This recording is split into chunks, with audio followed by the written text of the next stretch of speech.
Hey guys, it's Kyle Thompson here with eXp Realty, bringing you another monthly market update, and this week we're going to be focusing on apartments. Let's jump right into it.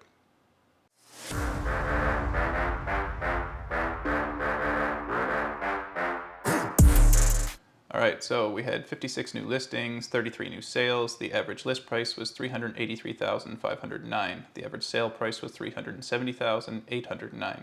The average sale price to list ratio was 96.71. Average days on market was 53.61, and we ended the month with an inventory of 141 units. So if we jump over and take a look at the market conditions, as always, I like to use both the monthly supply of inventory method and the sales to new listing ratio, as it gives a more complete picture of what's going on in the market.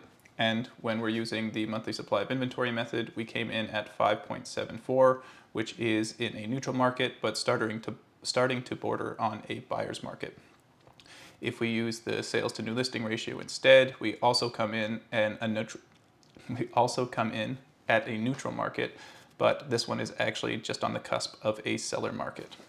Now, if we jump over and take a look at the active inventory, last month new listings rose from 51 up to 56, new sales rose from 29 up to 33, expireds remained flat at 8, and the benchmark price for an apartment in Kamloops fell from $388,500 down to $373,400, so a drop of $15,100 if my math is correct.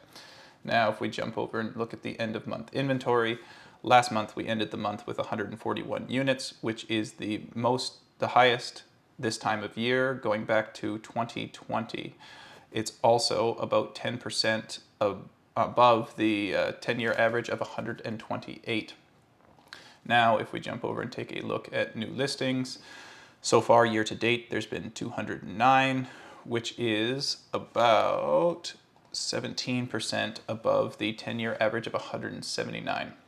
When we take a look at sales instead, so far year to date there have been 94 apartments sold, which is the lowest amount going back over till 2015, and it's also 15% below the 10-year average of 111.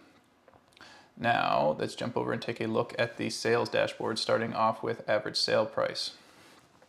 These numbers are measured year over year, so full year over full year. And when we look at it that way, in aggregate, prices are essentially flat. They're up about 1/6%. Currently, the most expensive areas of town are Tobiano, Westside, and Valley View, whereas the cheapest areas of town are Sun Rivers, North Cam, and Brock. Now let's jump over and take a look at the sales to list price ratio. As always, this is just a measure of how much properties are selling below the list price, and it's a proxy for how much negotiating room there is when you are a buyer. And when we look at that, last month we came in at 96.71, which is about middle of the road over the last 12 months, and it did fall like 1/20% from the previous month, meaning there's slightly more negotiating room, but it's essentially negligible. Now, if we jump over and take a look at sales by sub-area, once again, these numbers are measuring full year over full year. And when looked at in aggregate, sales are actually up about 11.32%.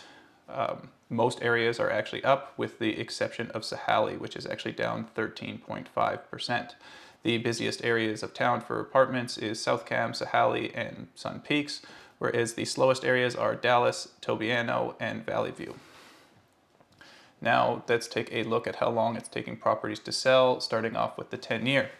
So far year to date, it's taken an average of 49 days for apartments to sell, which is about 33% below the 10-year average of 73. If we jump over and take a look at the trailing 12 months instead, last month we came in at 54, which is about 6% above the 12-month average of 51. Finally, if we take a look at it by sub-area, and once again, these numbers are measuring year over year. When looked at that way, it's taking approximately 10%, or properties are selling approximately 10% faster than they were the year prior, with the fastest areas of town being Tobiano, Valley View, and Sun Rivers, ranging on average between 34 up to 44 days to sell, whereas the slowest areas of town to sell for apartments is North Cam, Dallas, and West Side, ranging anywhere between 70 up to 161 days. That's all we have for today. As always, I hope that you're getting some value out of these market updates. If you are, consider liking and subscribing to my channel. And also, as always, if you ever have any input on things that you would like me to add, or maybe things that need to be explained more thoroughly, please feel free to leave your comments in the comment section below or reach out to me directly. All of my contact info is in the description. Thanks for watching.